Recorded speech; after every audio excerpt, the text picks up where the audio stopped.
Sinasabi nila na ang Diyos ay hindi kailanman nahuhuli. Dumarating siya sa eksaktong sandali na kailangan ng puso.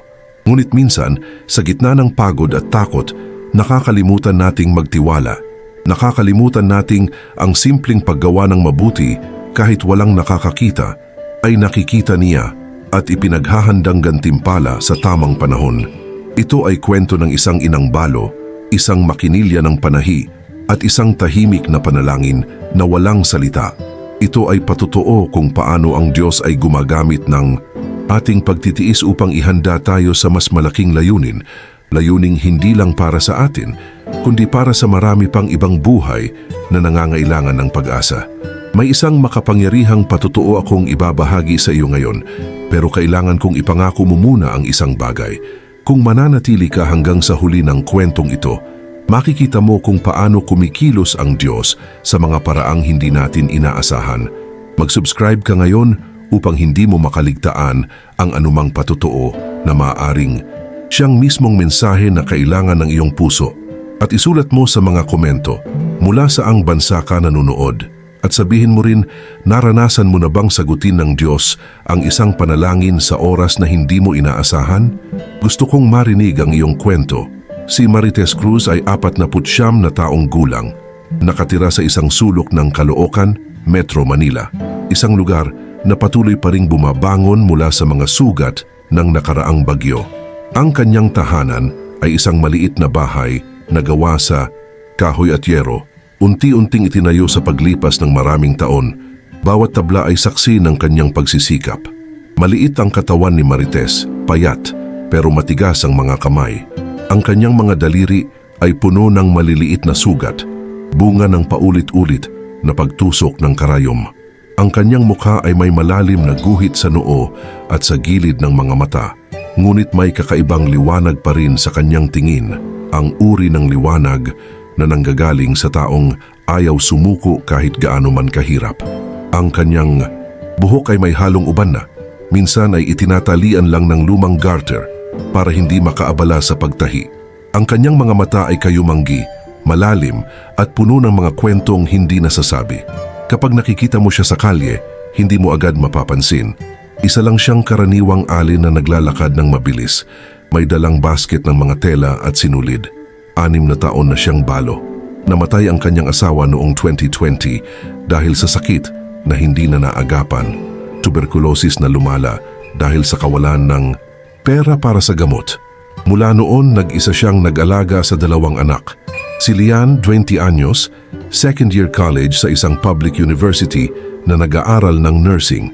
At si Marco, 15 anyos, grade 9 student na mahilig sa basketball pero walang sapatos para maglaro. Upang maitawid ang pamilya, tumatahi siya ng mga simpleng damit. Inaayos ang lumang uniforme ng paaralan, nagkukumpuni ng punit na pantalon, tumatanggap ng anumang maliit na trabaho mula sa mga kapitbahay. Nagkakahalaga ng 30 hanggang 50 pesos lang bawat ayos, pero kapag marami, umabot ng 300 sa isang araw. Walang regular na kita, walang kasiguruhan. Ang bawat araw ay isang tanong, sapat ba ito para sa bukas? Ngunit sa kabila ng lahat, hindi nawala ang kanyang pananampalataya. Tuwing umaga, bago pa umupo sa harap ng kanyang lumang makinang panahi, isang Singer na binili pa noong 1998, medyo sira na ang timing pero gumagana pa rin, nanalangin siya ng maikli. Panginoon, gabayan mo po ang aking mga kamay ngayong araw. Ang buhay ni Marites ay hindi kailanman naging madali, ngunit ang nakaraang buwan, Disyembre 2025, ay naging isa sa pinakamatindi. Dumaan ang malakas na bagyo sa Metro Manila at ang kanilang barangay ay isa sa mga pinakatinamaan. Ang tubig ay tumaas hanggang tuhod, ang kanilang maliit na bahay ay nabasa ang loob at ang ilang gamit kasama ang mga tela na dapat niyang tahiin ay nasira. Ang bagyo ay tumagal ng 3 araw. Nang unang gabi, akala nila ay kakayanin. Pero nang ikalawang gabi, sumobra na ang ulan. Pumasok ang tubig mula sa ilalim ng pinto, mula sa mga butas ng bubong, mula sa mga gilid ng bintana. Ang kanilang mga gamit ay inilikas nila sa taas ng mesa, pero hindi lahat nasagip. Nawala ang ilang kliyente dahil marami ring naapektuhan ng bagyo. Ang dating 3 trabaho sa isang linggo ay naging 1 na lang. Minsan, wala. Ang kita na dating sapat para sa kanin, ulam at pamasahe ay naging kulang na. Naging normal ang utang sa tindahan, sa kapitbahay, kahit sa mga kaibigan na alam niyang pareho ring hikahos. Noong Enero 2026, dumating ang mga problema ng sunod-sunod. May atraso sa kuryente, 2 buwan na. May abiso na kung hindi makakabayad, puputulin na. 2 araw nang walang tubig sa gripo. Kailangan bumili sa tubero, dagdag gastos. Samantala ang presyo ng bigas ay tumaas. Ang ulam ay naging itlog na lang, minsan noodles lang. At ang pinakamasakit para kay Marites, natanggap ni Lian ang sulat mula sa kolehiyo. Kung hindi makakabayad ng matrikula sa loob ng 2 linggo, mawawala ang kanyang enrollment. Ang halagang kailangan, 8,000 piso. Para kay Marites, parang 8 milyong piso iyon. Si Lian ay palaging mabait, masipag at tahimik.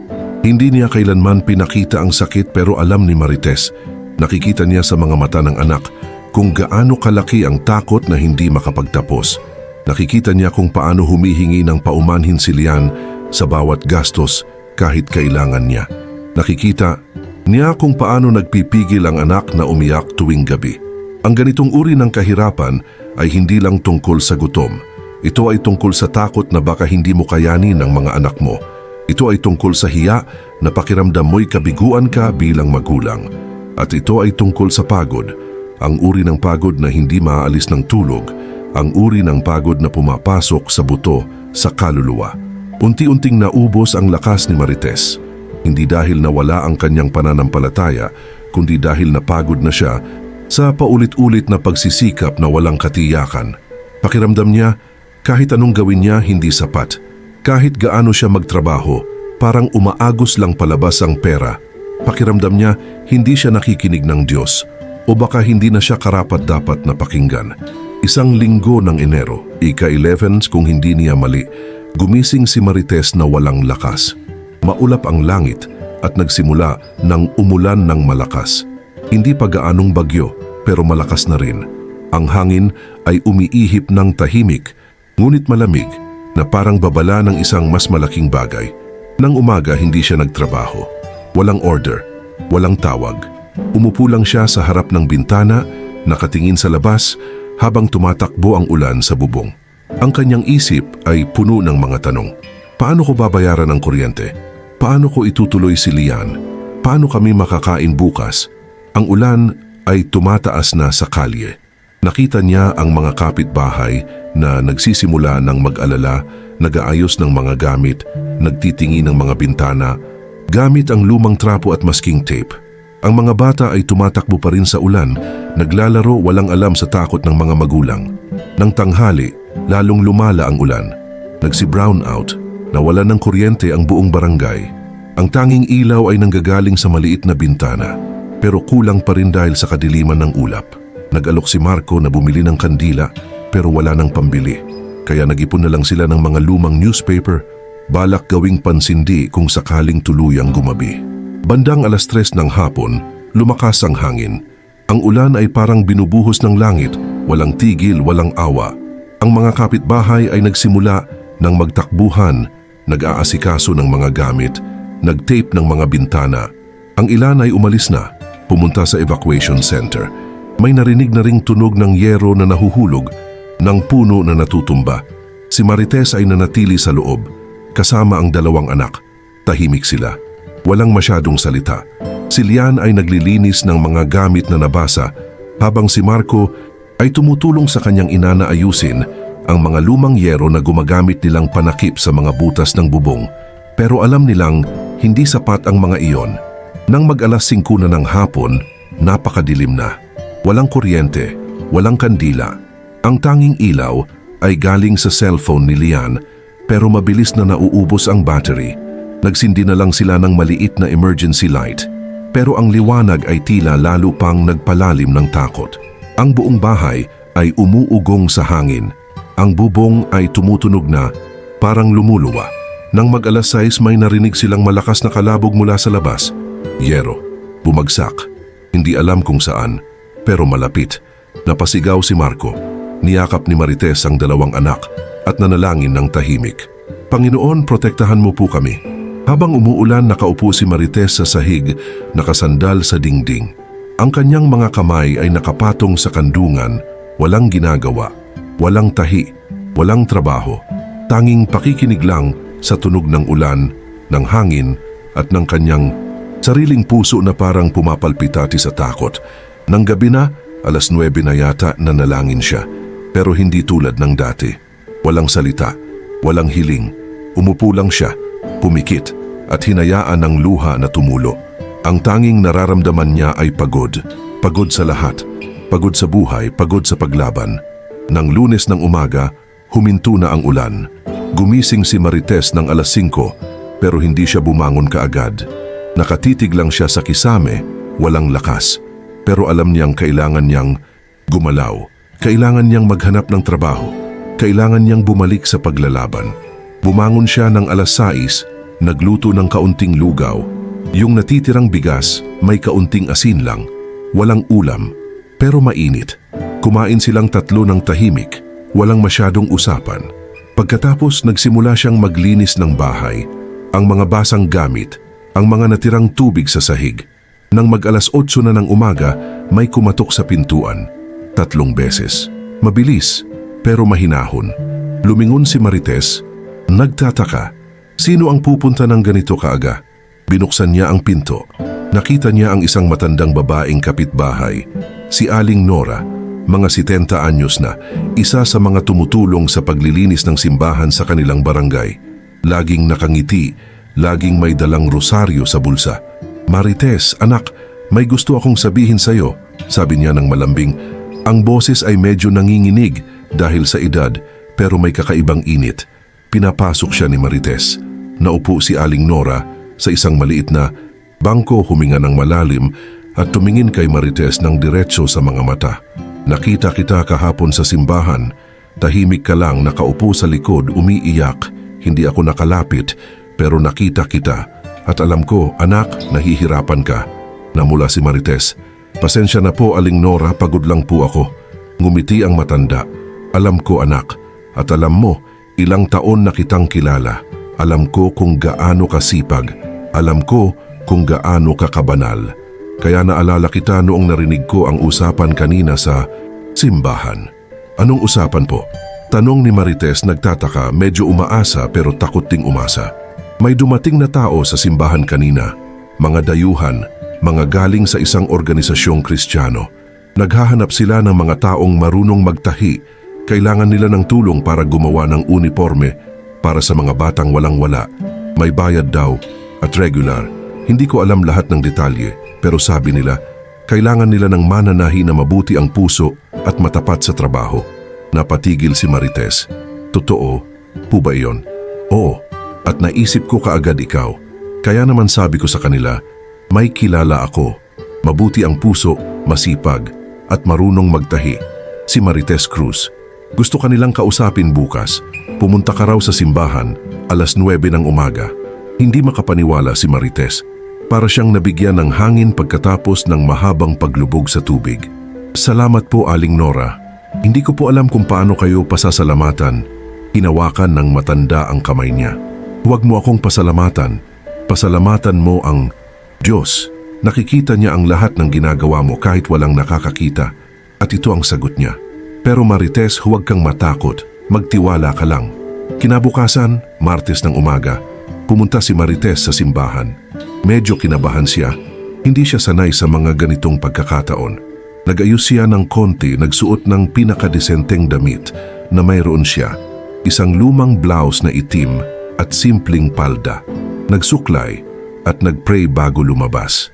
Pagdating niya sa simbahan, naroon ang 3 tao na nakaupo sa gilid ng altar. 2 lalaki at 1 babae, lahat ay naka-casual clothes pero maayos. May dalang clipboard, ballpen at ilang folder. Nakita nila si Marites, tumayo at ngumiti. Good morning, ikaw po ba si Marites Cruz? Tanong ng babae, siguro mga 35 anyos, mabait ang mukha. Opo, sagot ni Marites, medyo nahihiya.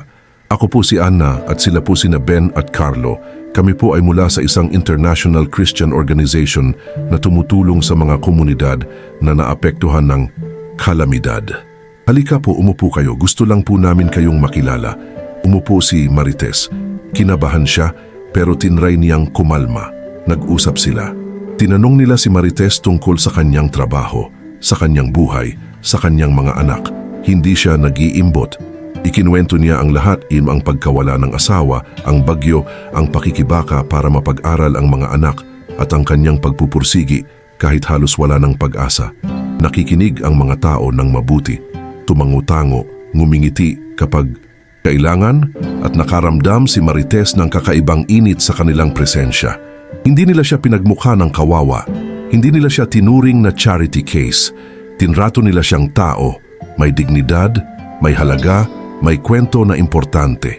Pagkatapos ng usapan, nagsalita si Ana. Marites, nakita namin ang ilan sa iyong mga trabaho, yung mga uniformeng inaayos mo. May nag-recommend sa amin na kapitbahay mo at nakita namin ang quality ng tahi mo. Maganda, matibay, maingat at alam naming kailangan mo ng trabaho. Kaya naman gusto ka naming maging parte ng programa. Ano pong programa? Tanong ni Marites, medyo nag-aalangan pa rin, takot na umasa. Kami ay tumutulong sa mga paaralan at komunidad na gumawa ng murang uniforme para sa mga batang walang kakayahan bumili. Kailangan namin ng mga mananahi na tulad mo, mga taong may puso at may kahusayan, regular ang trabaho, may bayad bawat uniforme na tapos mo, at tutulungan ka naming makakuha ng mga materyales na kailangan mo. Napaluha si Marites. Totoo po ba ito? Ngumiti si Ana. Totoo. At may gusto pa kaming gawin. Bibigyan ka namin ng mas magandang makinang panahi, pang-industriya, libre, para mas mabilis at mas dekalidad ang output mo. At may training ka rin para matuto ng mas advanced techniques. Kung papayag ka. Hindi makapagsalita si Marites. Ang luha ay tuloy-tuloy na tumutulo. Hindi dahil sa kalungkutan, kundi dahil sa sobrang pasasalamat. Tumangulang siya paulit-ulit. Ang kamay ay nanginginig. Bago sila umalis, nagsalita si Ben, isa sa mga lalaki. Alam mo Marites, akala mo tumatahi ka dahil kailangan mo lang, pero baka inihahanda ka ng Diyos para sa mas malaki. Ang ginagawa mo ngayon, ang pagtulong mo sa iba kahit hirap ka, nakikita iyon ni Lord. At ngayon, gusto niyang tulungan ka rin kasi ganyan siya. Hindi niya kinalilimutan ang mga taong tapat. Umuwi si Marites na parang lumulutang. Hindi siya makapaniwala sa nangyari. Parang panaginip. Habang naglalakad siya pauwi, hawak-hawak ang maliit na card na ibinigay sa kanya. May number, address ng opisina at schedule ng next meeting. Parang ayaw niyang bitawan. Pagdating sa bahay, niyakap niya ng mahigpit sina Lian at Marco at ikinwento ang lahat. Ang dalawang anak ay natahimik muna, hindi makapaniwala. Tapos sabay-sabay silang umiyak, ngunit mga luhang puno ng saya at pag-asa. Totoo ba, nanay? Tanong ni Lian. Ang boses ay nanginginig. May trabaho na kayo? Regular? Tumango si Marites. Oo, anak. At sabi nila, bibigyan pa ako ng bagong makina. Training. Lahat. Niyakap siya ng dalawang anak. At sa loob ng kanilang maliit na tahanan, sa gitna ng kahirapan at pagod, may kapayapaang bumabalot na parang yakap ng Diyos mismo. Nang gabing iyon, nanalangin silang sabay-sabay. Isang simpleng panalangin ng pasasalamat. Walang hinihiling, walang iba pang kailangan, tanging salamat lang. Panginoon, salamat po, salamat sa pag-alaala, salamat sa pagmamahal, salamat sa mga taong ginamit mo upang tulungan kami. Ngunit hindi pa tapos ang paghihirap. Habang naghihintay ng opisyal na simula ng programa na nakatakda raw sa huling linggo ng Enero, patuloy pa rin ang mga problema. Ang buhay ay hindi tumigil dahil may pag-asa. Ang mga bayarin ay hindi naghintay. Noong ika-15 ng Enero, dumating ang notice mula sa electric company. Final warning. Kung hindi makakabayad sa loob ng 3 araw, puputulin na ang kuryente. Ang halaga, 2,000 piso. Para kay Marites, malaki pa rin yon. Noong ika-17, dumating naman ang sulat galing sa kolehiyo ni Lian. Dahil hindi pa rin nakakabayad, tatanggalin na ang enrollment. Ang deadline, ika-20 ng Enero. 3 araw na lang. 8,000 piso. Imposible. Nakita ni Marites ang mukha ng anak. Walang luha, pero may takot sa mga mata. Okay lang po, nanay, sabi ni Lian. Ang boses ay pinipilit na maging malakas. Magtratrabaho na lang po muna ako. Babalik ako sa school next year. Okay lang po talaga. Umiling si Marites. Hindi. Ipagpatuloy mo. Hanapin natin ang paraan. May Diyos tayo. Pero sa loob hindi niya alam kung saan kukunin ang paraan. Ang programa ay nakatakda pa lang. Wala pang bayad. Wala pang pera. Ang tanging mayroon lang siya ay pangako. At kahit gaano katibay ang pananampalataya, hindi pangako ang tumatanggap ng bayad sa kuryente o matrikula. Nagtry siyang humiram sa mga kapitbahay pero lahat ay tumanggi na. Marites, gusto namin tumulong pero wala rin kami. Nagtry siyang pumunta sa lending office pero walang matanggap dahil walang collateral. Nagtry siyang maghanap ng extra work pero wala ring available. Nang gabing iyon, umupo si Marites sa harap ng kanyang altar, isang maliit na mesa na may larawan ni Jesus, isang rosaryo at ang lumang Biblia. Pumikit siya, huminga ng malalim at nanalangin. Panginoon, alam ko po na hindi mo kami iniwan. Alam ko po na may plano ka. Pero Panginoon, pagod na po ako. Hindi ko na po alam kung paano. Ipakita mo lang po sa akin kung ano ang gagawin ko. Turuan mo lang po ako ng paraan, kahit maliit lang Panginoon, kahit konti. Walang nakasagot, walang himala. Ngunit may tahimik na kapayapaan sa kanyang puso, ang uri ng kapayapaang nagmumula sa pagtitiwala kahit walang nakikita. Ang uri ng kapayapaang nagsasabing, hindi mo kailangang maintindihan, magtiwala ka lang. Nang ika-8 ng Enero, Biyernes ng umaga, tumunog ang cellphone ni Marites. Unknown number, sinagot niya, medyo kinabahan. Hello Ma'am Marites, ito po si Ana mula sa programa. Pwede po ba kayong pumunta sa opisina namin ngayong hapon? May importanteng balita po kami. Opo, pupunta po ako, sagot ni Marites, ang puso ay kumakabog. Pumunta si Marites ng 2:00 ng hapon. Ang opisina ay nasa loob ng isang community center, isang maliit na silid na may lamesa, upuan at ilang poster sa dingding tungkol sa pag-asa at pagmamahal. Pagdating niya, naroon ang 3 tao na nakausap niya noon. Ngumiti sila at inanyayahan siyang umupo. Marites, may magandang balita kami, sabi ni Ana. Ang ngiti ay malaki. Nag-decide ang programa na simulan ka na ngayong linggo. Ibig sabihin makakatanggap ka na ng advance payment para sa unang batch ng mga uniforme na gagawin mo. Napatigil si Marites. Ngayong linggo po? Oo. At dahil urgent ang kailangan, mas mataas ang bayad. Bibigyan ka namin ng cash advance ngayon, 15,000 piso para pambili ng materyales at pang-emergency mo. Pagkatapos, bawat uniforme na tapos mo, may kita ka pa. 50 pesos per piece. Kung tatapusin mo, ang 50 sa isang buwan, 2,500 na agad. Hindi makapaniwala si Marites. 15,000 po? Tumango si Ana. Oo, at hindi lang iyon. Ang industrial sewing machine na ipinangako namin, dumating na. Dadalhin namin bukas sa bahay mo, libre. At may kasama ring training. Si Carlo mismo ang magtuturo sa iyo kung paano gamitin. May manual din at maintenance tools. Napaiyak si Marites. Hindi niya napigilan. Tumulo ang luha at ang mga kamay ay nanginginig. Tinakpan niya ang mukha at umiyak ng tahimik. Bakit kayo ganito kabutihan sa akin? Ngumiti si Ana at lumapit sa kanya. Hinawakan ang kamay ni Marites. Dahil nakita namin kung sino ka. Hindi ka lang mananahi, Marites. Ikaw ay isang inang lumalaban. Isang taong tumutulong sa iba kahit kulang ka. Isang taong nagpupursigi kahit walang kasiguruhan. At gusto naming ipakita sa iyo na ang ganitong uri ng kabutihan nakikita ng Diyos. At ginagantimpalaan niya. Hindi dahil utang, kundi dahil pag-ibig. Tinanggap ni Marites ang envelope na may cash. Ang mga kamay ay nanginginig pa rin. Binuksan niya at nakita ang mga bills. Bago, malinis, nakatiklop ng maayos. 15,000 piso, sapat para sa kuryente, para sa matrikula, para sa pagkain. Nang lumabas siya ng opisina, naglakad siya ng dahan-dahan, hawak-hawak ang envelope at parang ayaw niyang maniwala na totoo. Pero totoo. At nang gabing iyon, habang magkasalo silang pamilya at habang tinititigan niya ang pera sa mesa, napagtanto niya ang isang bagay. Ang Diyos ay hindi nahuhuli. Dumarating siya sa tamang oras at gumagamit siya ng mga taong may puso upang dalhin ang kanyang pagpapala. Kinabukasan, Sabado ng umaga, dumating ang delivery truck.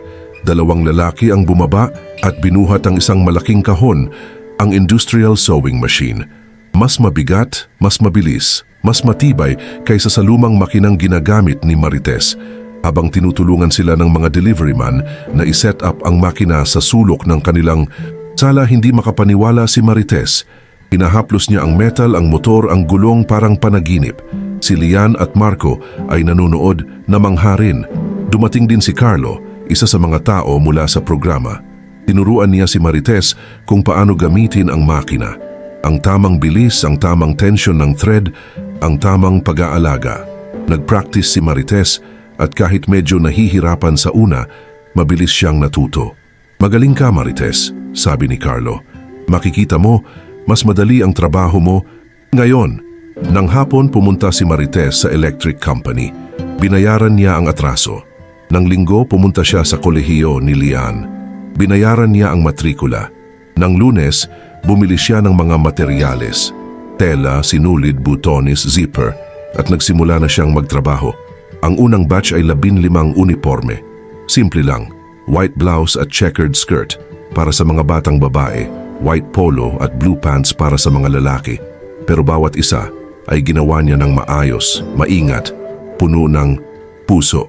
Bawat tahi ay diretsyo, bawat butones ay matibay. Sa loob ng 1 linggo natapos niya lahat.